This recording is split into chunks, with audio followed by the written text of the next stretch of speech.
Salut à toutes et à tous, bonjour et bienvenue dans Questions au sénateur. On est mercredi, il est 17h et comme toutes les semaines, c'est votre rendez-vous sur Acropolis avec Public Sénat où on va discuter pendant 1 heure avec un sénateur. Et cette semaine, nous avons le plaisir de recevoir Jean-François Husson. Bonjour. Bonjour. Comment ça va? Bien. Bien installé, tout va bien. Cool, détendu. On est bien ici. Ouais, inhabituel, c'est bien. Inhabituel? Ouais. Tant mieux. Tant mieux. Bah pour nous en tout cas c'est habituel, on est très content de vous retrouver dans cette émission en direct qu'on a pensé avec vous et on va répondre à vos questions. Bonjour à vous le chat, n'hésitez pas à poser vos questions, on est là pour apprendre ensemble à connaître Jean-François Husson, discuter avec lui de l'actualité, de ses travaux à l'Assemblée nationale et de discuter de tout ça avec vous. Plutôt au Sénat. J'ai dit quoi? À l'Assemblée nationale. C'est pas vrai. Ah ben, je suis désolé. Excusez-moi, c'est là que c'est l'habitude de l'actualité. Vous sentez souvent que l'actualité elle est plus fréquemment à l'Assemblée nationale qu'au Sénat ou pas? Non, mais assez souvent, même dans mon territoire, on me dit monsieur le député. Donc je dis toujours faites attention. Moi, j'ai pas de soucis, mais quand on est avec des députés, voilà. Ouais, non, il y a toujours un petit sentiment de différence, voire de supériorité, ce qui n'est pas faux. Dans l'absolu, puisque le suffrage universel, c'est pas tout à fait la même chose que l'élection au 2e degré. C'est les députés qui ont un sentiment de supériorité par rapport aux sénateurs? Oui, mais il est logique. Le suffrage universel leur donne une prééminence. Voilà, c'est la logique du bicamérisme également. D'accord, ok. On a un tout petit problème de micro, bougez pas, c'est en train de se régler, ça va très bien se passer. On a plein de choses à se dire, Jean-François Husson, et on va discuter de beaucoup de sujets, notamment parce que vous êtes très en pointe sur les sujets de l'environnement. Et ça, je sais que c'est un sujet qui intéresse particulièrement le public qui nous regarde. Mais avant ça, j'aimerais bien qu'on apprenne un peu à vous connaître. Et vous me disiez tout à l'heure, en dehors du studio, qu'avant de faire de la politique, vous avez souhaité avoir une vie, une vraie vie de vrai Français, dans une entreprise privée comme tout le monde. Oui, j'ai en fait, à l'issue de mon parcours universitaire et de Sciences Po à Paris, j'ai été pendant 5 ans, 3 ans, puis 2 ans, collaborateur de député. Et à ce moment-là, j'ai considéré que c'était pas ma voie. Voilà, c'est des métiers, c'est agréable, mais une fois qu'on a fait le tour, soit vous rentrez souvent dans des cabinets, etc. Mais c'est pas mon mode d'action. C'est compliqué. Vous dites pas la vérité, vous dites la version que chacun veut entendre. Voilà. Je pense que je suis pas fait pour ça. Donc Sciences Po, collaborateur de député, et après je me suis dit la politique m'intéresse, mais j'ai aussi envie de me réaliser d'abord. Et donc j'ai repris un cabinet d'assurance alors que j'avais évidemment j'étais pas du tout parti à l'origine dans cet esprit, donc une formation assez rapide. J'ai d'ailleurs, j'en garde un très bon souvenir. Pourquoi? Parce que la compagnie dans laquelle je suis rentré à l'époque était la dernière compagnie privée familiale, et de travailler pour des gens avec évidemment une certaine fortune. Je peux vous demander quelle compagnie d'assurance? À l'époque, c'était le Lloyd Continental. C'est une compagnie familiale qui est à Roubaix. C'est la famille Verspiren. Voilà. D'accord, ok. Et bon, ensuite, ça a été Société Suisse France, puis Swiss Life. Et puis, voilà, il y a eu un parcours. Donc, je suis revenu en politique à partir de 98, parce que j'ai repris mon affaire en 91. Et puis, en 2011, j'ai eu l'opportunité, et puis je suis sorti du rang pour essayer de décrocher un mandat parlementaire au Sénat, et ça a réussi. Donc j'ai continué d'exercer pendant encore 1 an, puisqu'il fallait transmettre mon cabinet. Voilà. Donc, mais je ne regrette pas, il y a beaucoup de similitudes dans l'attention qu'on porte aux autres, et quelque part dans le sentiment de travailler étroitement avec celles et ceux pour lesquels on est mandaté, qui sont vos clients. On retrouve ça dans la vie publique, en ce qui me concerne. D'accord. Du coup, la politique vous a rattrapé et vous êtes retourné, si je puis dire, en politique 20 ans plus tard. Ouais, en fait, elle ne m'avait jamais vraiment quitté. C'est-à-dire, vous la viviez comment? Il y a 2 choses. Une petite anecdote. Moi, je viens d'un petit village, 50 habitants. Donc, vous voyez, à Paris, ça ne veut plus rien dire. Et sur les 6 enfants, moi, j'étais celui qui avait un peu le virus. Je codais des affiches déjà quand j'étais gosse, parce qu'on recevait les affiches en mairie. Voilà.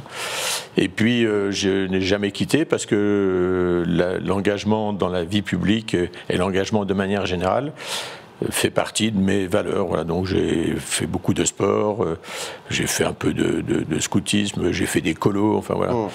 Et donc je pense que c'est un trait de caractère, et je me suis notamment, j'ai hésité un moment à m'engager plus avant dans mon syndicat professionnel, mais il y avait un petit plus pour la politique. Donc dans un coin de ma tête, je me disais peut-être qu'il y aurait une solution. Et donc c'est sur votre territoire, celui de Nancy, voilà. La Meurthe-et-Moselle, que vous êtes engagé. Voilà, finalement par un hasard, puisque en 98, le député pour lequel j'avais travaillé à Nancy, Claude Gaillard, s'est trouvé dans une situation où il était tête de liste aux élections régionales, et évidemment, ayant gagné, il devait abandonner son mandat de conseiller général, donc départemental, on dirait aujourd'hui.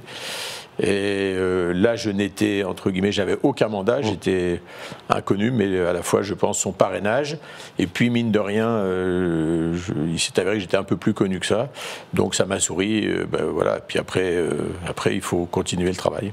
Ok, d'accord. Et donc, du coup, c'est votre deuxième mandat de Deuxième sénateur. mandat de sénateur, oui, parce qu'en 2011, j'ai dû faire ce qu'on appelle dissidence. Moi, j'ai dit, je suis sorti du rang, voilà, parce qu'il n'est pas toujours facile, quand on a des listes, c'est la parité. Il se trouvait que j'avais un collègue avec qui on a fait liste commune en 2017, donc là, j'ai proposé, en tous les cas, aux grands électeurs de Meurthe-et-Moselle, ma candidature, et c'est passé d'un cheveu, mais c'est passé. Il y a quelque chose qui a changé entre le mandat que vous avez fait avant et le deuxième? Il y a une chose fondamentale qui a changé, vous allez voir, on est dans un climat politique inédit, l'élection d'un président de la République dans un climat inédit, d'un président inédit, et donc d'un Sénat qui aujourd'hui prend beaucoup plus d'importance et surtout de lumière par l'exercice même du nouveau pouvoir. Voilà.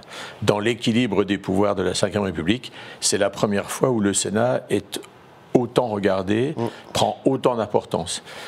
Voilà, je le dirais, c'est radicalement différent. Ça n'a plus rien à voir avec le premier mandat. Moi, j'avais eu la singularité quand même de voir le Sénat basculer quand je suis arrivé. Mais oui, à gauche. Ce qui paraissait impossible. Ah oui, ça fait quelques siècles que c'était... On disait, voilà, tout le monde avait dit, il faut le supprimer. De toute façon, voilà, c'est une assemblée d'hier, conservatrice, la France d'avant-hier. Enfin voilà, ça sent la naphtaline. Ben non, oui. À la fois, la gauche a gagné, puis a perdu.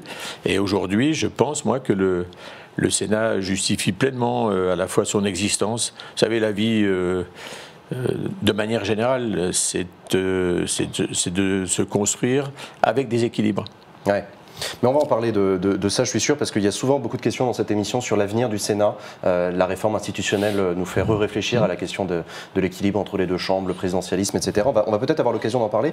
Avant ça, je voudrais revenir sur vous et sur votre parcours. Vous me disiez tout à l'heure aussi hors antenne que c'était très important pour vous d'avoir eu une expérience dans le privé pour ne pas vivre complètement de la politique et ressembler finalement à tous les autres. Oui, d'abord parce que à chacun de mes mandats, j'ai toujours dit que j'avais un métier et que je continuerai d'exercer mon activité professionnelle. D'accord. Voilà, parce que moi j'ai un principe, quand je pense qu'il faut qu'il y ait un contrat. Le contrat, il est moral, avant tout. Après, on connaît vos couleurs, vos sensibilités. Et la deuxième chose, c'est que quand je me suis présenté en 2011, j'ai dit, si je suis élu, je cesserai mon activité professionnelle. Ce qui est, pour certains, ils vont dire, c'est des nababs. Non, il faut tout oublier là. Voilà, c'est un saut dans l'inconnu, c'est une nouvelle prise de risque. Et dans cette prise de risque, je pense tous les jours que mon mandat peut s'arrêter au prochain renouvellement, soit parce que je n'aurai pas la confiance des électeurs, soit parce que je voudrais faire autre chose. Ça me permet à la fois de garder les pieds sur terre et d'avoir envie de continuer à donner le meilleur chaque jour. À propos de spécialisation dans la vie politique, qu'est-ce que vous pensez du dernier remaniement? Depuis 3 jours, on a notamment de nouveaux ministres qui viennent des proches collaborateurs du président de la République. Est-ce que c'est une technocratie, la Macronie, pour vous? C'est assez inédit, en fait. Ça s'est fait, alors je pense, la veille du 1er avril, pour qu'on ne croie pas un poisson. Ça s'est fait en catimini peu avant le 20h. Effectivement, 2 des 3 nominés sont ou étaient des collaborateurs proches d'Emmanuel Macron. Moi, ça m'inquiète d'un certain coup. Tant mieux pour celles et ceux qui sont ministres, hein. Mais ça me préoccupe, voire ça m'attriste ça intervient dans un climat politique, là encore inédit. On n'a jamais vu sous la Ve République, mais depuis longtemps d'ailleurs, on a l'impression de revenir au temps des quais de doléances, des états généraux de ceci ou de cela. Et là, on a le sentiment que pendant cette période complexe dont d'ailleurs on ne voit encore pas l'issue, eh bien on met les derniers plus proches coéquipiers, collaborateurs, c'est, enfin, je dirais psychologiquement et politiquement, c'est surprenant. Voilà. D'accord. J'ai plein de questions qui ont été posées dans le chat. Il y a Alors10 qui vous demande est-ce que vous êtes favorable à la fusion du département de Meurthe-et-Moselle et de la Moselle? On peut avoir des coopérations entre départements. Je ne sais pas s'il faut agrandir les périmètres des départements. Je vais donner un exemple. Ouais. Les régions. Nous, il se trouve qu'on a une région, moi je suis dans le Grand Est. Sur un coin de table à l'Élysée, à l'époque, François Hollande a dit tiens, la Champagne-Ardenne et l'Alsace vont se mettre avec la Lorraine, ça va faire une grande région parce qu'il faut un grand nombre d'habitants, plus grande que la Belgique, plus grand que la Finlande. Le problème, ce n'est pas la taille, le problème, c'est les compétences et c'est les moyens. Donc c'est un vrai sujet. Et donc je pense qu'il faut à la fois avoir une vision stratégique pour son pays et il faut pouvoir travailler en proximité. D'accord. Voilà, donc Ok. Juste un message, si la régie pouvait me mettre le chat en face des yeux, ce serait absolument génial, comme ça je pourrais être encore mieux rebondir sur les questions.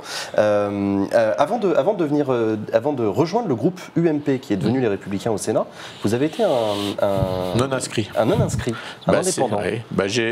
Pourquoi vous avez passé le pas? Non, parce que j'étais à l'époque UMP et parce que comme je suis sorti du rang pour me présenter, j'ai eu maille à partir avec les instances. Vous êtes présenté contre le parti. Voilà. Et donc, ça fait partie, je ne sais pas si c'est une qualité ou un défaut, ça fait partie de mon trait de caractère. J'ai pensé qu'à partir du moment où j'avais été, je dirais, malmené, quelque part sali, moi, quand je fais une campagne, je fais ma campagne, je propose mon projet, je ne suis pas là pour dénigrer les autres. Vous savez, la vie, c'est autre chose. Voilà, il y avait eu à l'époque je dirais, des mauvais comportements. Donc je considérais qu'il fallait passer un peu par un sas que j'appelais de décontamination. D'accord.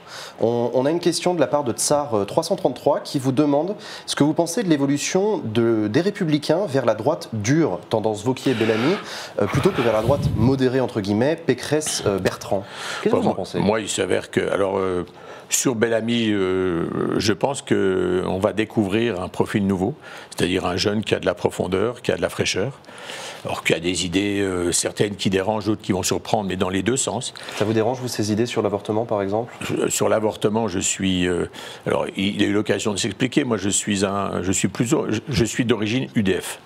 Ouais. Voilà, pour les jeunes, ça ne parle pas. Non, ça ne parle pas. Voilà. Si vous pouvez nous préciser ce que ça veut dire d'origine UDF. Voilà.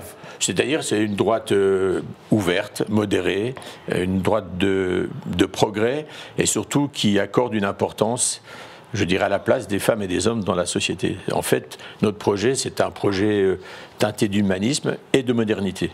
D'accord. Et donc du coup, ça rend pas ça incompatible avec le fait de soutenir Bellamy, la ligne Wauquiez? Non, mais moi je vais vous dire, il se trouve que je suis engagé auprès de Libre avec Valérie Pécresse, comment il s'appelle, Xavier Bertrand. On a exercé le même métier. Bon, alors évidemment, il a un très beau parcours. Je pense qu'il y a plein de talents. Et on ne va pas aujourd'hui, la droite, je dirais, il y a eu une espèce d'explosion, il y a une telle diversité, il faut reconstruire. Et il faut entendre tout le monde. D'accord, ok. Vous avez beaucoup travaillé sur la question de la qualité de l'air et de l'environnement. Et récemment, ces dernières semaines, vous avez salué les marches pour le climat. Les marches pour le climat, ces jeunes qui se mettent en grève, qui ne vont plus à l'école pour défendre le climat, ça vous inspire quoi? Vous soutenez ce mouvement?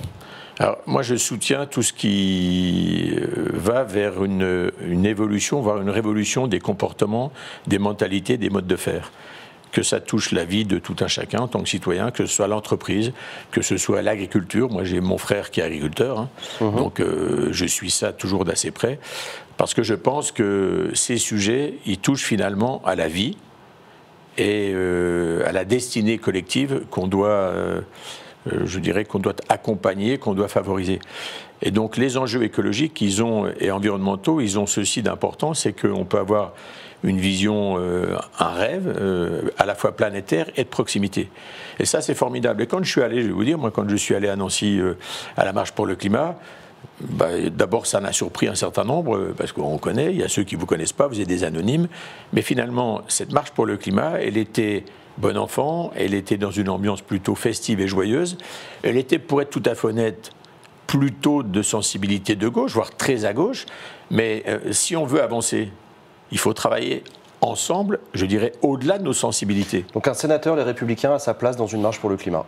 Ben moi, j'ai considéré en tous les cas, et ça s'est très bien passé, moi je vous le redis, il faut donner sa marque, il faut s'impliquer. Et puis après, vous êtes jugé sur ce que vous êtes, ce que vous portez, sur vos valeurs, sur la sincérité de votre engagement, sur votre authenticité. Moi, ça a toujours été un peu ma signature. Quand je me suis présenté à toutes mes élections, je dis, moi, je veux simplement vous dire quelques mots, 4. Je vais être simple et direct, authentique et sincère. Prenez-moi pour qui je suis, faites-moi confiance.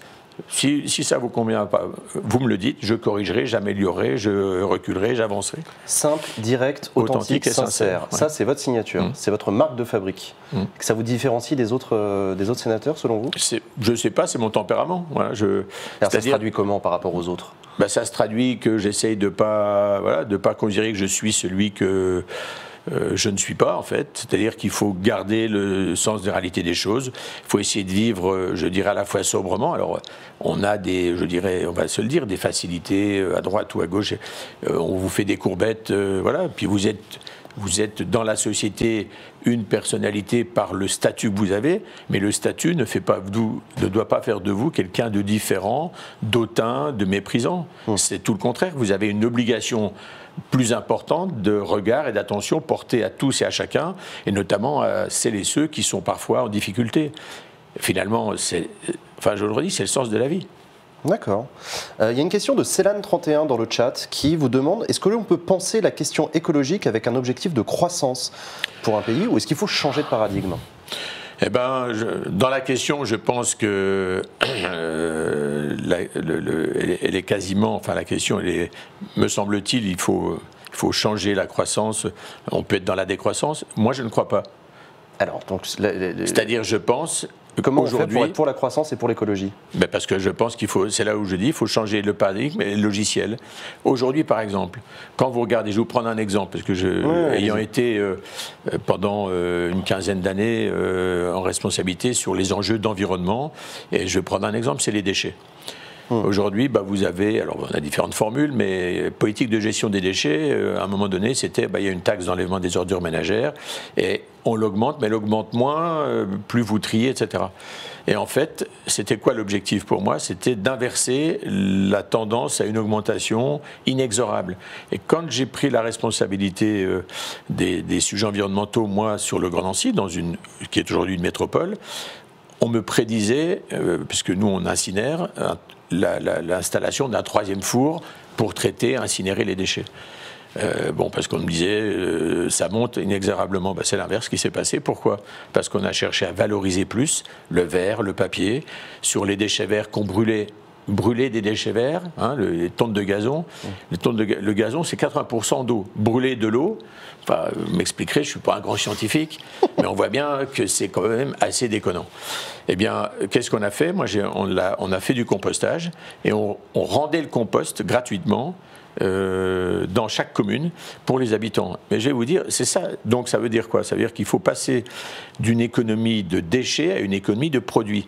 Et il faut rendre le cercle vertueux en valorisant.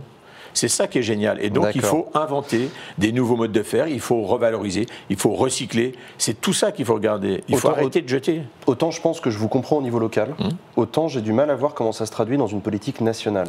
Mais dans une politique nationale, je pense qu'on doit avoir la même logique. J'ai été rapporteur du projet de loi Pacte. Ouais. Et aujourd'hui, par exemple, sur la finance solidaire... On rappelle pour ceux qui nous écoutent le projet de loi sur la croissance des entreprises. Voilà, c'est ça.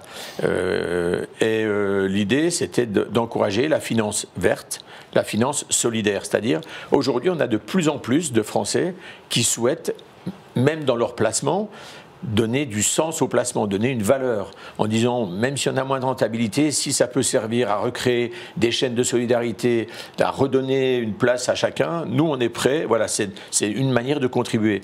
Eh bien, on a ouvert beaucoup plus dans l'assurance, dans les placements, dans l'épargne, cette possibilité.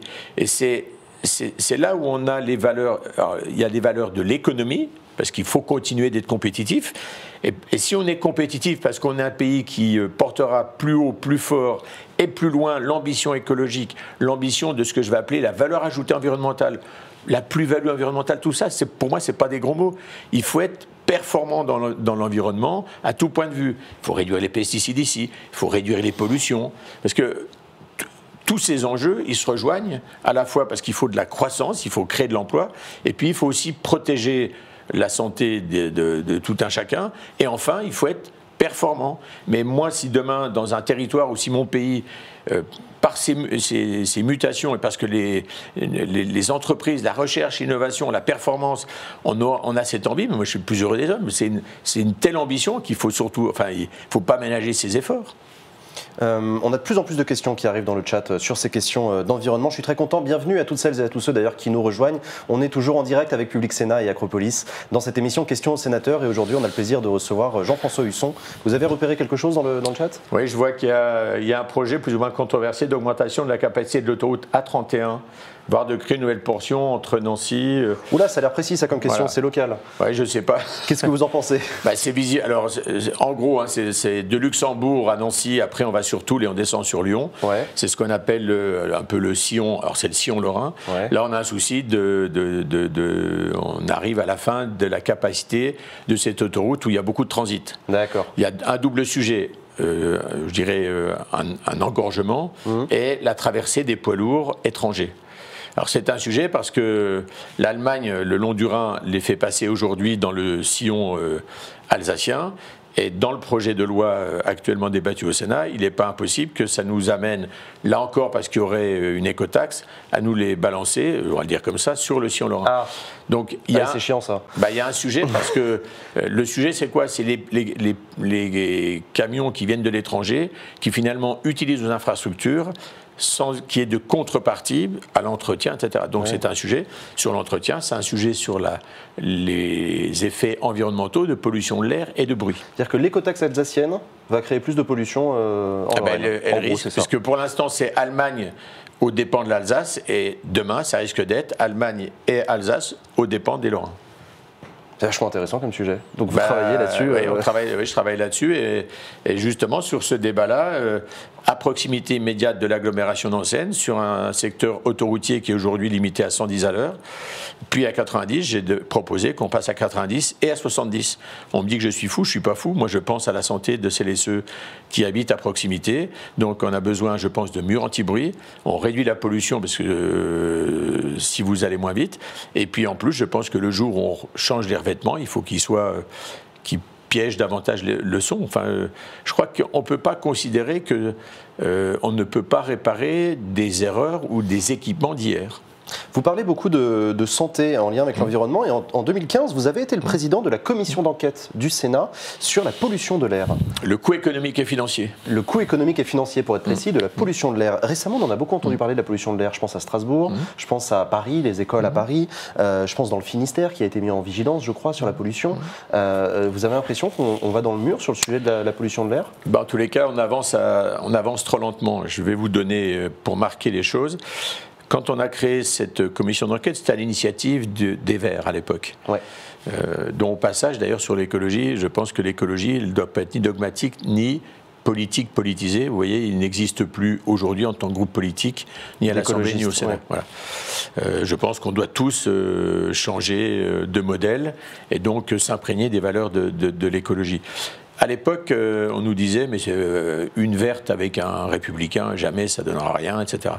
On a rendu un rapport de commission d'enquête avec 61 recommandations adoptées à l'unanimité. Tout le Sénat a voté. Toute tendance politique. Toute tendance. Les communistes aux républicains, tout le monde a été d'accord. Sans aucun. Alors, juste souvent, vous avez des petits codicilles, une petite contribution des groupes pour expliquer qu'on est d'accord, mais pas tout à fait. Rien. Unanimité. Résultat, la ministre à l'époque dit ce truc c'est nul. Puis, jour après, elle dit non, on va faire des propositions très vite. Puis, il ne s'est rien passé. C'était Ségolène Royal. J'étais en train de chercher dans ma tête. Et puis, au mois d'août de la même année, il y a eu le Dieselgate aux États-Unis, où en fait, des associations voulaient démontrer que le diesel devait être encouragé aux États-Unis. C'est ça le début de l'histoire. Et en fait, c'est en découvrant les malversations, je vais le dire comme ça, que tout s'est enchaîné. Mais Et le Sénat avait déjà fait le boulot, en fait. Ben, on a fait du boulot, mais malheureusement, il n'est pas mis à profit.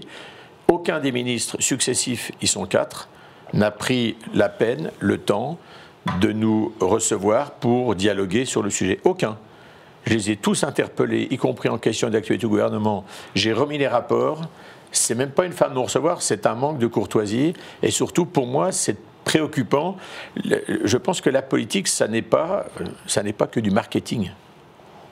Enfin, moi, si je m'engage en politique, voilà, j'essaie de me battre sur un certain nombre de sujets, de faire bouger les choses. Et à chaque fois que ça bouge dans le bon sens, je vous le dis, moi, quand c'est comme ça, à chaque fois, je suis un homme heureux. D'accord.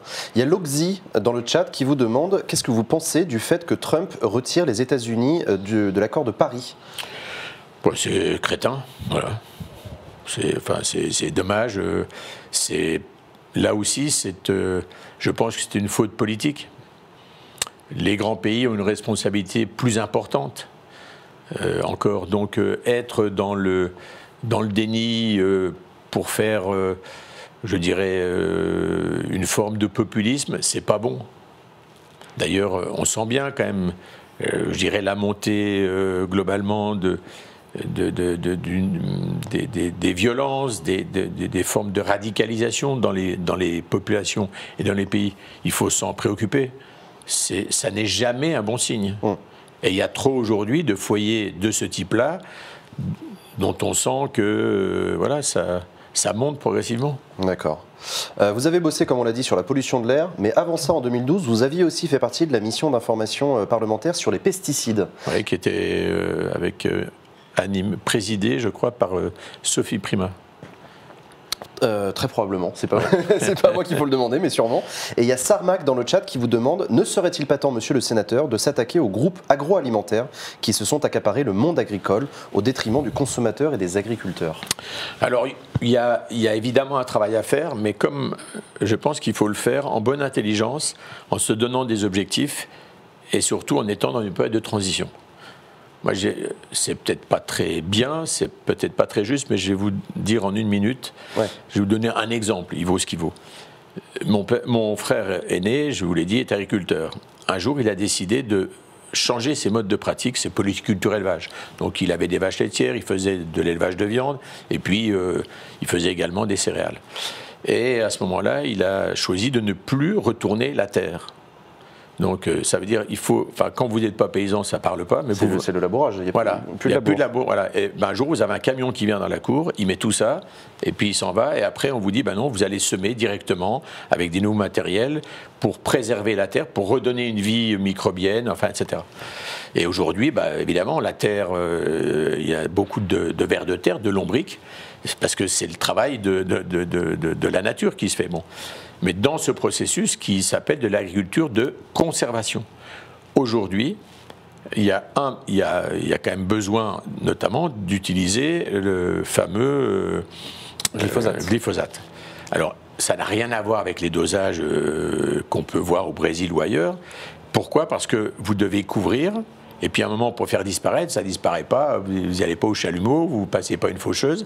Donc, il faut pouvoir tout à coup éteindre la plante. Donc vous couvrez le sol pour éviter que ça ravine, les pollutions, etc. Et après, vous venez vous ressemer. Bon, eh bien aujourd'hui, c'est des modèles, c'est à peu près 1% de la France. Et aujourd'hui, à l'époque, Le Foll, et même aujourd'hui le ministre Didier Guillaume, pense que là, il faut continuer de regarder, d'accompagner, de faire en sorte que le principe actif sur le glyphosate, on puisse se remplacer par quelque chose, je dirais, de biologiquement moins impactant, en tous les cas sur lequel on va dire il y aurait plus de danger, mais vous ne pouvez pas tout modifier aussi brutalement, parce que sinon, d'abord, Donc on ne peut pas interdire le glyphosate demain matin, c'est ça que vous nous dites? Voilà, demain matin. Mais il faut travailler. Et on a besoin là-dessus de la recherche publique et privée. La privée, vous allez me dire, c'est les laboratoires, c'est les grands groupes, ok. Mais on a besoin de recherche publique. C'est indispensable, puisque, on va dire, c'est la garantie qu'on ne va pas se faire avoir par les prophètes qui vont vous dire mais non, mais oui, les gens chez Monsanto qui vont nous vendre le là ou ailleurs. Moi, je suis pas. Oui, non, je pense que là, il y a un vrai sujet. On le voit dans beaucoup de domaines, donc je pense qu'il faut se fixer des objectifs. Il ne faut pas lâcher. Mais vous voyez, à l'époque, par exemple, de la mission de Sophie Primas, on avait déjà parlé à l'époque, il y avait Joël Labbé, un écolo du Morbihan. Qu'on a reçu d'ailleurs sur ce plateau. Et à l'époque, il demandait effectivement que le conseil de vente aux agriculteurs, comme d'ailleurs aux particuliers, vous ne pouvez pas être fabricant et donner des conseils d'achat. Ouais. Bon, eh ben, vous voyez qu'il faut un peu de temps. C'est même pas de la mauvaise volonté, c'est que c'est parfois un peu compliqué parce que les circuits sont pas prêts, que parfois les gens vont dire mais attendez, pourquoi on va là avant on allait là. Bon, voilà, il faut s'y mettre. Mais il y a un vrai sujet. Aujourd'hui, pour répondre à ça, vous avez des nouvelles pratiques culturelles, vous avez de la permaculture. Ouais. Il faut comprendre ce que la nature nous a offert et qu'à un moment on a abandonné parce qu'on était dans une agriculture très productiviste. Ouais, il l'a fait en quelle année sa transition, votre frère ? Il y a 14 ans. Il y a 14 ans, et alors ça se passe mieux ou moins bien qu'avant ? Ça s'est plutôt très bien passé, mais il est comme tout le monde, c'est-à-dire que les 3 dernières années, nous, dans nos régions, vous avez les cours qui se sont effondrés et des années catastrophiques. Donc, quand vous avez en gros 40% des paysans qui ont moins de 500 € net par mois, alors je le dis aussi pour ceux qui nous écoutent, qui sont peut-être plus urbains, c'est pas parce qu'ils ont des gros tracteurs, du gros matériel. Vous savez, ces moments sont difficiles. Et dans la dignité de ces hommes, il faut voir qu'aujourd'hui, le taux de suicide, c'est pas pour rien qu'il a plus que doublé.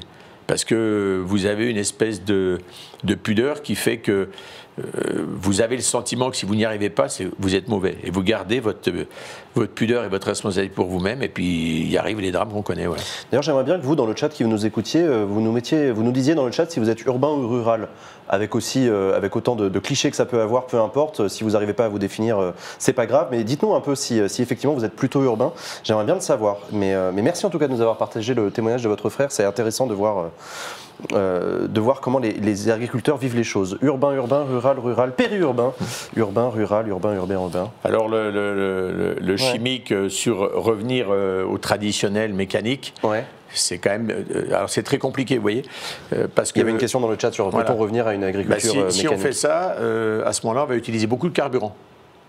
C'est le paradoxe, les gars. Donc oui. Là où vous avez en gros, c'est du 100 litres hectares l'utilisation du carburant. Avec, par exemple, l'agriculture de conservation, vous passez à 30 litres hectares. Si on revient à plus de mécanique, on risque d'être à 120. Voilà, donc c'est intéressant. Non, c'est vachement intéressant. Réfléchissons à tout ça. Effectivement, c'est d'actualité. On a Dan de Lyon dans le chat qui voudrait vous poser une question sur le nucléaire. Pensez-vous qu'il est possible de réduire de 50% l'énergie nucléaire en France et de mettre en avant les énergies renouvelables, comme le propose M. Macron ? Bon, il propose. Alors, je vais vous dire, aujourd'hui, il ne propose rien. Ah bon ? Non, il n'avait pas de. Moi, je vous le dis de manière très tranquille. Puis dites-moi.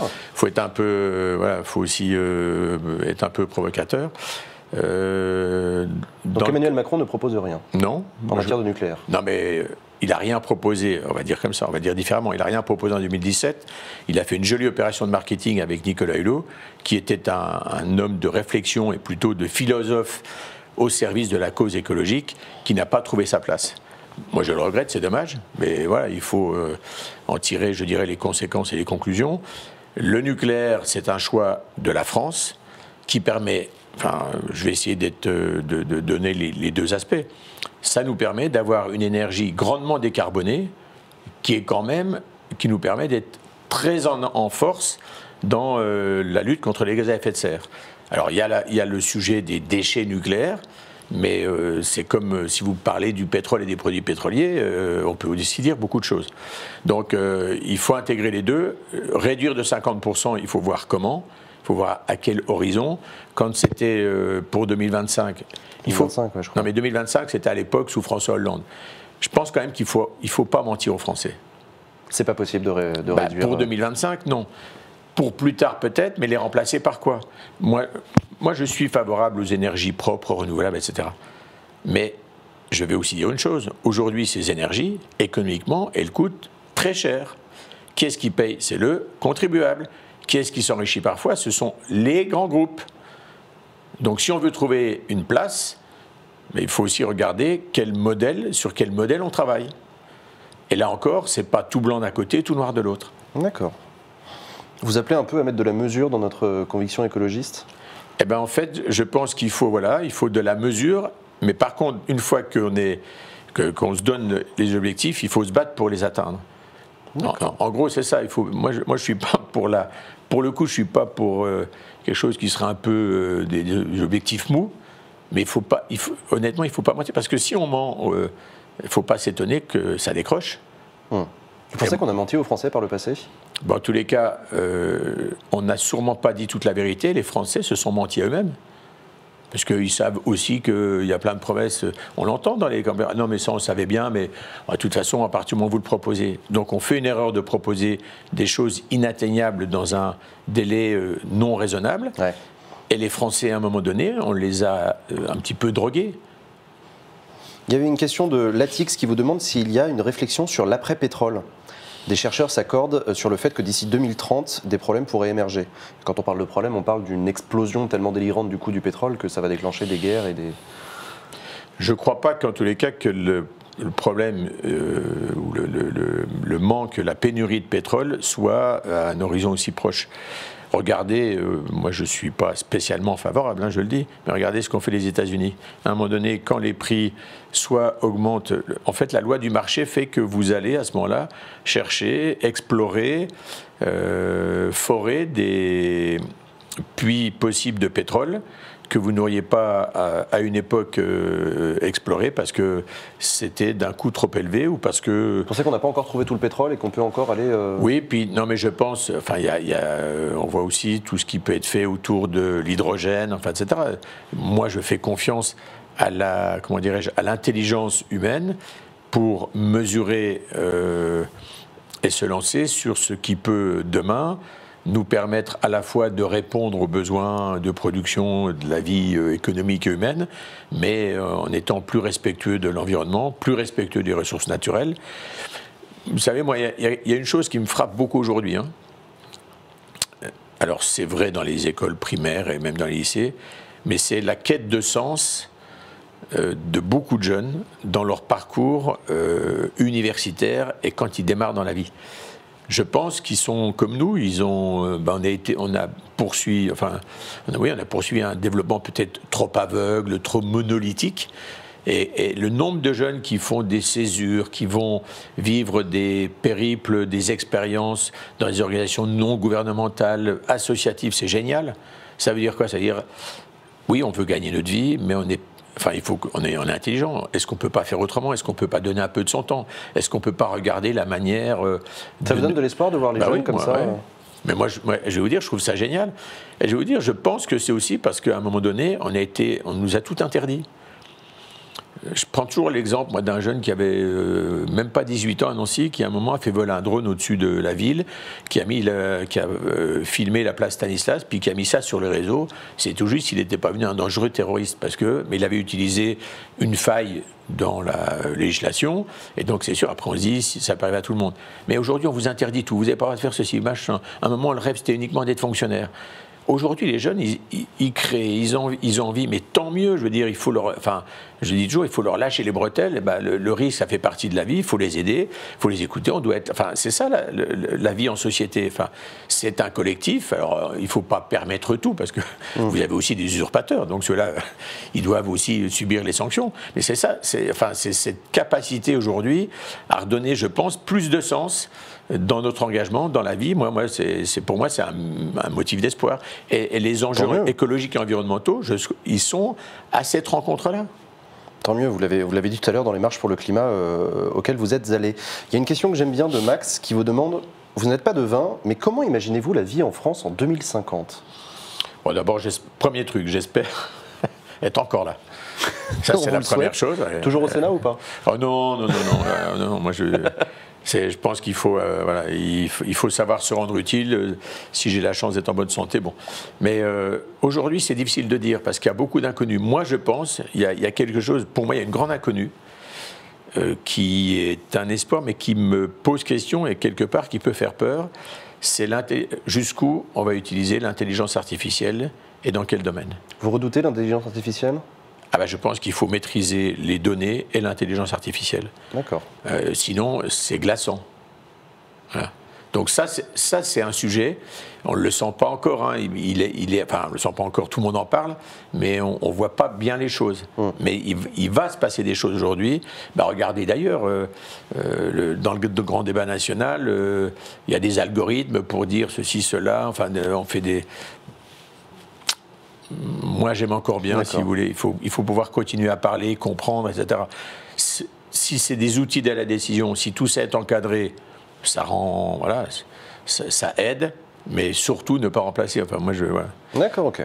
Bon, j'ai plein d'autres questions sur tout un tas de sujets qui vous ont été posés, monsieur le sénateur. Je regarde un petit peu. Oui, Andy qui vous demande, le patron de votre parti, Laurent Wauquiez, a récemment proposé dans sa région, en Rhône-Alpes, d'instaurer une charte des droits et devoirs de lycéens. Et s'ils ne respectent pas la charte, les lycéens, ils perdent le pass culture. Est-ce que c'est quelque chose que vous soutenez dans l'idée ? C'est vrai, je crois que j'ai entendu parler de ça il y a quoi, 4-6 semaines. Oui, moi aussi j'en ai entendu parler à ce moment-là. Mais honnêtement, ça me gêne de donner une réponse parce que comment dirais-je ? Vous n'avez pas les éléments. Oui, c'est ça. Enfin, c'est un peu compliqué parce que ça peut donner le sentiment d'avoir un avis éclairé ou tranché sur tout. Parfois, il nous manque quelques éléments. Moi, honnêtement, il y a une chose qui est sûre, tout ce qui permet de donner plus d'accès à la culture, à tous les jeunes, tous les gosses de France, quelque part, ça doit être dans les 2 ou 3 priorités sociétales. Moi, je me bats aujourd'hui, depuis 4 ans, pour mener, vous allez voir, une étude à l'échelle de mon département sur l'école primaire. Quelle est mon idée ? Mon idée, c'est de dire tous les gosses de France doivent être mis dans des conditions d'un égal accès à l'école. Et donc, quand je dis l'égal accès, c'est plutôt dans l'égal accès, alors évidemment avec les enseignants, mais des conditions de travail. Et aujourd'hui, ça n'est pas le cas. Vous avez des territoires, des villes, mais pas que, où les moyens sont mis pour avoir des bonnes conditions d'épanouissement, d'accès aux pratiques, à la culture, au sport, formation aux premiers secours, nager, enfin, etc. Bon.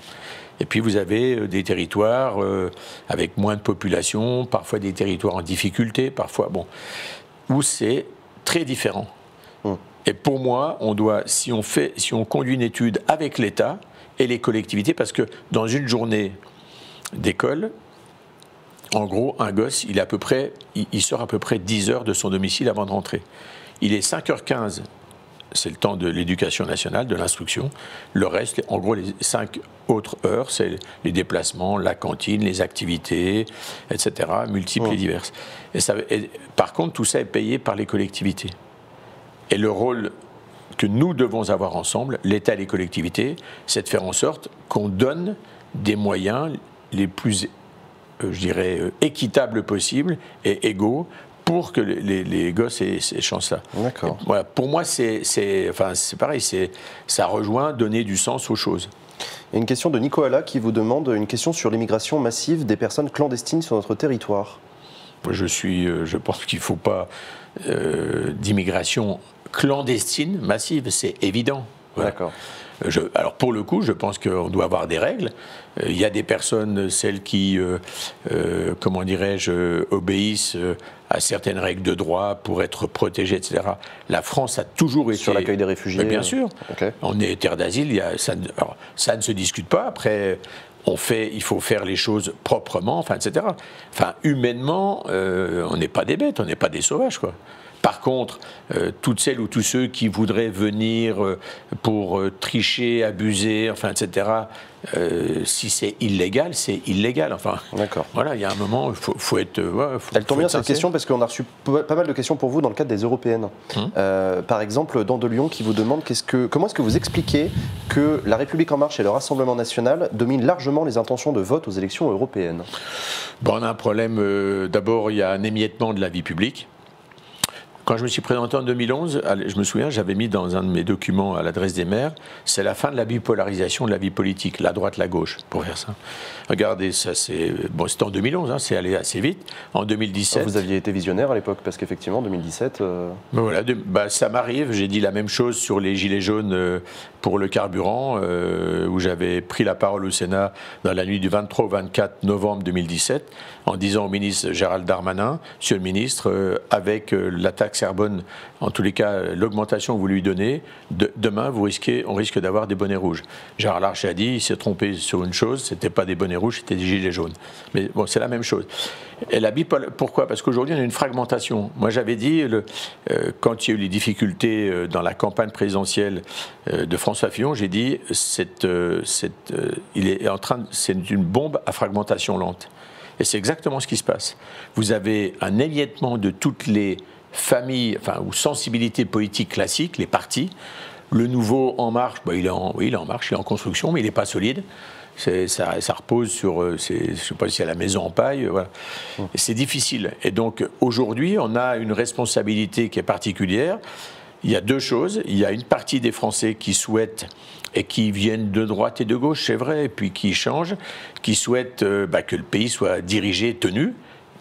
Et moi, je les entends certains se posant des questions en disant mais comment on sort de ce grand bazar, hein? Enfin, aujourd'hui, ça commence à bien faire, quoi. Et puis, vous avez, malheureusement, quand vous avez ce climat-là, eh bien, vous avez les extrêmes qui prospèrent. Autour des thèmes que vous avez évoqués, hein, je dirais, comment on accueille, c'est de la faute de l'autre, enfin, voilà. Et puis, l'absence de réponse et un chômage qui continue d'être préoccupant, un endettement qui est très préoccupant, une fiscalité qui est insupportable. Et donc, on a l'impression que c'est toujours un peu la même musique. Et cette incapacité qui est vécue comme une impuissance, eh bien, certains disent, écoutez, maintenant, ça suffit, on vous a assez entendu. Et malheureusement, je pense que le Rassemblement national est aujourd'hui perçu comme celui qui fait le plus peur. Alors, il n'y a peut-être pas encore suffisamment d'adhésion, mais moi, mon combat, depuis toujours, il est le moins possible. Donc, on a une responsabilité, nous, particulière. Et ça tombe bien, parce qu'on a une question pour vous, spécifiquement là-dessus, de la part de Skimix, qui vous demande comment vous comptez faire pour endiguer la montée du Rassemblement national. Il faut... Pour ça, il faut, comment dirais-je, redonner de l'oxygène au pays, c'est-à-dire, il faut, se désendetter. Pour se désendetter, il faut prendre des mesures courageuses, il faut travailler plus, il faut faire des efforts équitablement répartis. Donc, on aurait dit se serrer la ceinture, se retrousser les manches. Moi, je pense que c'est indispensable. Ça va passer, que ça plaise ou non. Alors, en disant ça, voilà, une fois que j'ai dit que ça plaise ou non, mais ça va passer, je pense, par un âge de la retraite qu'il faut qu'on prenne un peu plus tard, parce qu'il y a une logique. Donc les 62 ans, pour vous, ça ne va pas tenir? Bon, il y a un débat en ce moment entre le haut-commissaire à la réforme des retraites et le gouvernement là-dessus. Je vais vous dire, en 2013, j'étais un des derniers à être contre la retraite par points, même dans ma famille politique. Pourquoi? La retraite par points, c'est quoi, hein? On dit tout le monde la valeur du point. Mais je vais vous dire, c'est la meilleure manière, c'est un sac d'embrouille. Parce que le jour où vous avez une retraite par points, vous dites, voilà, on ne valorise pas le point. Voilà, tout le monde est bernique. Or, aujourd'hui, oui. Mais on ne calcule pas de la même manière l'attribution des points en fonction du type de carrière. Ah non, mais avant d'arriver à ce stade-là, il faut en gros 15 ans. Ouais. Ah. Or, moi, je pense qu'aujourd'hui, il faut se dire les choses. Dans la retraite, je pense qu'elle pourrait être, moi je vous donne mon point de vue, avec évidemment de la retraite par répartition, c'est la solidarité entre les générations, c'est notre héritage. Mais également par de la capitalisation. C'est-à-dire, voilà, vous avez chaque année une garantie supplémentaire, mais ça, il faut la mettre dès qu'on travaille, que vous soyez travailleur indépendant, que vous soyez cadre, etc. Ça va être proportionnel, avec une garantie de revalorisation annuelle et une garantie après, c'est l'assurance retraite. Hein, oui, mais par capitalisation. Oui, pour donner un complément. Mais non, mais pour donner un complément. D'accord. Nous, on a cette chance, on le fait, il y a beaucoup. Aujourd'hui, dans la fonction publique, tenez-vous bien, dans la fonction publique, la retraite complémentaire obligatoire est par capitalisation. Donc, honnêtement, on va arrêter de dire c'est de la gauche, c'est de la droite. Il faut juste mettre les chiffres. D'accord. Et puis avoir un débat serein, objectif. Après, on peut ne pas être d'accord, j'ai pas de souci. Mais honnêtement, il faut se dire la vérité. Il y a Romain qui vous demande comment est-ce que vous expliquez la fuite de personnalités Les Républicains vers En Marche. Je pense qu'il pense notamment à votre collègue Fabienne Keller, qui était d'ailleurs invitée sur ce plateau il y a quelques semaines et qui est sur la liste En Marche pour les européennes. De toute façon, dans la vie, vous avez toujours des gens qui changent d'avis. Voilà, donc ça fait partie des aléas, des équipes, vous le voyez dans tous les domaines. Là on parle de politique, on le voit dans le sport, on le voit dans beaucoup de domaines. Après, comment dirais-je, il faut voir si l'herbe est plus verte ailleurs, mais je pense que ce qui compte, ce qui doit nous motiver, nous mobiliser, c'est surtout comment on se projette pour contribuer ensemble à redresser le pays. Et pour ça, c'est pas le politique tout seul. Enfin, voilà, il ne faut pas jouer Superman. On a besoin à la fois d'une France qui soit au travail, ça veut dire qu'il faut donner plus d'emplois. Et puis, donc on a besoin d'entreprises performantes, on a besoin de gagner des parts de marché, on a besoin d'avoir une Europe forte. Parce que la France toute seule, même si elle était forte toute seule, elle pèse rien dans le concert du monde aujourd'hui. Ouais. Je comprends. On arrive dans les 10 dernières minutes de cette émission. Ça passe très très vite, mais oui, déjà. J'ai beaucoup de questions qui ont été posées sur vous, sur tout un tas de sujets. Des questions simples. Qu'est-ce que vous pensez du non-cumul des mandats, par exemple? C'est une question de pyramide. Parce que vous l'avez dit tout à l'heure, sans cumul des mandats, on n'aurait pas eu Jean-François Husson sénateur. Si. Bah non. Bah si. Vous avez expliqué que c'est le cumul des mandats qui a fait que vous avez pu. Oui, mais c'était pour être conseiller général. Pour être conseiller général. Moi, je pense que, alors je vais vous dire, je suis plutôt, pour le coup, pas à la mode. Je pense qu'un cumul raisonnable, par exemple, aujourd'hui, je suis sénateur. Je pourrais habiter, il y a un village à 5 km de chez mes parents qui a 5 habitants. Est-ce que vous trouvez normal que le sénateur puisse pas être maire de ce village? Voilà, c'est un exemple. Je pense, moi, en tous les cas, que aujourd'hui, il y avait des abus, c'est-à-dire vous avez quand même des formes de... Vous avez des roitelets dans les territoires. Il y a des formes de seigneurie. Oui, oui. Donc il y a deux sujets. Seigneurie, je ne sais pas, mais... Si, moi je le dis. Enfin, ouais, ça va paraître... c'est tout. De temps en temps, il faut lancer un pavé dans la mare. Donc ça, c'est pas une bonne chose parce que ça, quelque part, ça bloque le bon fonctionnement dans les territoires, etc. Mais moi, je pense qu'il y a du cumul. Vous pouvez être adjoint, vous pouvez avoir des responsabilités. Voilà, il faut trouver le bon niveau. Le problème, c'est qu'à un moment, vous avez des problèmes constitutionnels. Donc aujourd'hui, il y a une chose qui est sûre. On dit il y a trop d'élus. Moi, je veux bien. Hein. Demain, je ne sais pas si on va diminuer, parce qu'il y a quand même un peu de mal pour faire sa réforme institutionnelle, l'exécutif. Mais je veux juste appeler une attention. Le jour où vous aurez un peu moins d'élus, vous aurez toujours autant de fonctionnaires. Et surtout, la technostructure sera encore plus forte. CQF2, c'est ce qui se passe en ce moment. C'est ce qui se passe en ce moment. Donc moi, voilà, je ne prêche pas pour moi, je dis simplement à mes compatriotes, ouvrez les yeux, regardez. Faites confiance à vos élus, changez d'élus. Oui, c'est sûr, on devrait plus vite, comme ça avait été prévu, regrouper les compétences région-département. Je le pense. Voilà. Mais il faut quand même se dire que vous ne faites pas du jour au lendemain réduire de 15% le nombre de fonctionnaires. Il faut que ça puisse partir. Voilà. À ce sujet-là, il y a Blaisou qui vous demande pour ou contre l'augmentation du volume des agents contractuels dans les 3 fonctions publiques. C'est une proposition du gouvernement qui est en discussion à partir de cette semaine. C'est un vrai sujet puisque globalement, la logique, c'est d'être fonctionnaire, c'est un changement de statut. Donc ça, je pense que ça pose question. Et en plus, dans certaines fonctions publiques, les agents dits de catégorie C, donc qui ont les revenus les plus faibles, qui n'ont pas forcément les meilleurs parcours professionnels et de formation, je crois que cette qualité de vie au travail, ce parcours, ce management de la ressource humaine, je recevais quelqu'un, parce qu'il va y avoir une réforme de la fonction publique qui arrive ce matin d'une grande mutuelle nationale territoriale, comme ça vous voyez à peu près laquelle ça peut être, mais moi ça m'intéresse. Oui, il n'y a pas de délit de sale gueule, il n'y a pas de sale boulot.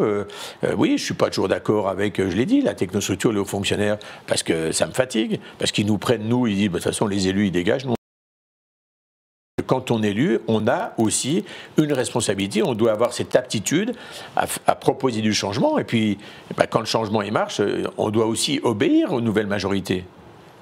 La vraie bagarre, elle est là. Moi, je vous donne mon sentiment. Je comprends. Il y a une question de Le Vegan qui vous demande qu'est-ce que le sénateur pense du RIC, le référendum d'initiative citoyenne? Moi, je pense que c'est pas une bonne idée. Ah ouais? Non. Pourquoi ça? Parce que c'est une espèce de porte ouverte à tout. Par contre, parce que j'ai un peu regardé, hein, au début d'abord, il s'appelait même le Ricard. Voilà, donc, on a, le Ricard. Oui, oui. ARD, c'était alors le A, je ne sais plus, républicain et démocratique, ça fait non, mais c'est quand même c'est surréaliste, voilà. Ben oui, bon. Non, non, oui, non, moi je suis pour le Ricard, mais pas pour voilà, ouais, non, je m'intéresse à tout. Non, je pense que par contre, on doit développer, je dirais, la concertation, la consultation, l'association des parties prenantes plus souvent.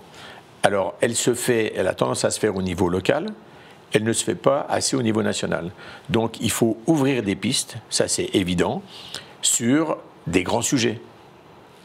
Par exemple, moi je pense que sur les sujets de bioéthique, mais je vous le dis, même moi aujourd'hui, enfin, il y a des sujets sur lesquels je suis un peu plus compétent que d'autres, et il y en a où j'ai besoin d'entendre, de comprendre, d'avoir des avis opposés, d'entendre des spécialistes, d'avoir des retours d'histoires vécues, de difficultés. Sur la bioéthique, en l'occurrence, il y a une démarche particulière de concertation. Oui, enfin, il y en a une, mais je pense que... C'est le bon exemple, du coup. Mais c'est pour ça que je le prends, mais je pense qu'il faudra aller plus loin. Alors après, c'est parfois difficile sur ces sujets, parce qu'on n'a pas forcément les connaissances, la culture, on a peur, on n'y va pas. C'est comme... le grand débat, c'est ça. Le grand débat, Vous avez une partie des Français qui s'en désintéressent. Bon, comment on essaie de mieux comprendre ce qui se passe? Quand les gens ne s'expriment pas, il faut essayer de trouver les moyens d'aller à leur rencontre et surtout de trouver, je dirais, le bon niveau de dialogue. C'est-à-dire...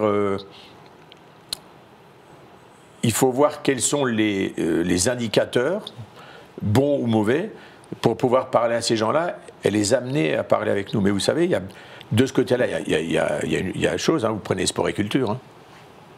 Enfin, le sport, c'est-à-dire le sport, c'est comme la culture, c'est l'école de la vie. Vous avez beaucoup de gens qui pratiquent le sport. Et là, vous avez des catégories sociales qui sont... très mélangé dans les stades, enfin, vous le voyez bien, les ultras, enfin, on est parfois surpris quand on voit le niveau de responsabilité de certains ultras dans la vie professionnelle. Donc, il faut être très à l'aise. Et moi, je crois qu'il y a un vrai boulot à faire là-dessus. Moi, je ne comprends pas la violence dans les tribunes, par exemple, de foot. Ça fait 40 ans que je vais, enfin même 50 ans que je suis l'AS Nancy-Lorraine. Avant, c'était des mots choisis. Ouais. Voilà. Aujourd'hui, c'est des grossièretés, des violences. Moi, je ne comprends pas. Et donc, je pense qu'il faut dialoguer avec ces ultras qu'on trouve. Et il faut trouver une autre manière de remettre un aspect festif. Par exemple, je vais vous dire, pourquoi à Lens, quand vous êtes au RC Lens, c'est la fête pendant 90 minutes même, et que dans d'autres stades, vous avez plus souvent des violences. Je suis désolé, mais on a un petit problème de société et on doit être capable, dans nos territoires, de travailler là-dessus. Et ça va être ici une fédération de foot. Pourquoi au rugby, pour l'instant, ça se passe mieux? C'est un autre état d'esprit, ça tient sûrement à beaucoup de choses. Et parfois, vous avez bien, dans une même région, un club de foot où vous avez des ultras avec les excès, et le rugby où tout se passe bien. Et la culture et le sport, c'est là où on voit que c'est des vecteurs qu'il faut aujourd'hui davantage utiliser, parce qu'ils sont porteurs de valeurs, celles qui font qu'on a envie de faire France ensemble. D'accord. On approche de la fin de cette émission, il ne nous reste que 2 minutes. Merci beaucoup, monsieur le sénateur, d'être venu. Si vous avez des dernières questions, c'est le moment. Il y en a beaucoup qu'on n'a pas pu aborder, mais on a quand même eu beaucoup le temps de parler notamment d'environnement. C'est un sujet sur lequel vous vous engagez énormément. Je regarde un petit peu. Oui, il y avait une question à propos de la bioéthique. Vous avez pris ça comme exemple. Blaisou qui vous demande votre position par rapport à la GPA, la gestation pour autrui. Je veux dire, elle n'est pas très... Elle n'est pas très stable. Il y a un moment où j'ai du mal à voir jusqu'où ça peut aller. Ok. Bon. Eh bien, écoutez, on verra pour la suite. Je ne sais pas si vous avez, des questions là-dessus sur le chat. Il y avait une question sur le métal. T'as dit gestion, j'aurais dit gestation. Ah pardon, j'ai dit gestion. La gestion pour autrui, merde. Rien à voir. Que pensez-vous de l'hôpital public? Ça, c'est une question un peu longue. Ça me paraît compliqué en 2 minutes. Fraude, évasion fiscale, oui, c'est une question que j'ai vue, effectivement, on n'en a pas parlé. Sujet. Fraude, évasion fiscale, c'est un vrai sujet. Nous, il se trouve qu'à la Commission des finances du Sénat, notre rapporteur général, Albéric de Montgolfier, a expliqué que là, on a du boulot. Et alors, qu'est-ce qu'il faut faire? Le diagnostic, on le connaît, sur l'évasion fiscale. Ouais, quelques milliards. Oui, quelques dizaines de milliards. Donc là, il y a un vrai sujet. Parce que voilà, ça profite en général à une minorité. Alors c'est plus facile, on arrive à évaluer. Après, c'est parfois un peu plus compliqué, mais il faut lutter. Enfin, je pense que ça rejoint à la fois soif de justice qu'attendent les Français. Ouais. et finalement, je dirais, d'égalité ou d'équité. Voilà. D'accord. Oui, il y avait une question, effectivement. Qu'est-ce que vous écoutez comme musique? Vous écoutez du métal ou pas? Non. Parce que vous êtes c'est pour ça. Mais oui, c'est pour ça, parce que vous êtes le président du groupe d'amitié France-Finlande. Or, la Finlande, c'est quand même un pays dans lequel il y a beaucoup de métal. Ah ouais, mais alors, non, je suis alors un grand pan de la culture finlandaise. Musicalement, je suis nul. En général, enfin, bon, je ne vais pas raconter ma vie, mais sinon, ce serait à mourir de rire. Mais la Finlande, c'est un pays magnifique. C'est un pays magnifique parce qu'il a cette préoccupation d'une société très proche de la nature et de l'environnement. Les Finlandais ont une tradition, c'est d'aller au bord de leurs étangs et lacs, dans des petites maisons type chalet, tous les étés. Enfin, honnêtement, c'est un pays qui respire. Alors, il est immense, et en fait, il y a un triangle au sud qui concentre 90% de la population. Ouais. Mais c'est un pays qui, enfin, moi, que je trouve merveilleux. Charles dans le chat qui dit c'est vrai, la Finlande c'est exceptionnel. Eh ben merci beaucoup. Merci Jean-François Husson d'avoir accepté notre invitation. Merci à vous d'avoir suivi cette émission. Merci d'avoir posé toutes vos questions. Merci à Public Sénat avec qui nous faisons cette émission avec plaisir tous les mercredis. La semaine prochaine, ce sera Hugo qui recevra je sais pas qui. On vous l'annoncera sur les réseaux sociaux, bougez pas. Mais il y aura bien un sénateur ou une sénatrice qui sera là mercredi prochain. J'en profite pour vous annoncer que le 17 avril prochain, on reçoit le président du Sénat en personne, Gérard Larcher, qui viendra répondre à vos questions. On est très content de vous proposer ça avec Public Sénat. Vous retrouvez demain Party Time à 14h30 sur Acropolis. D'ici là, passez une bonne soirée. À très bientôt. Ciao.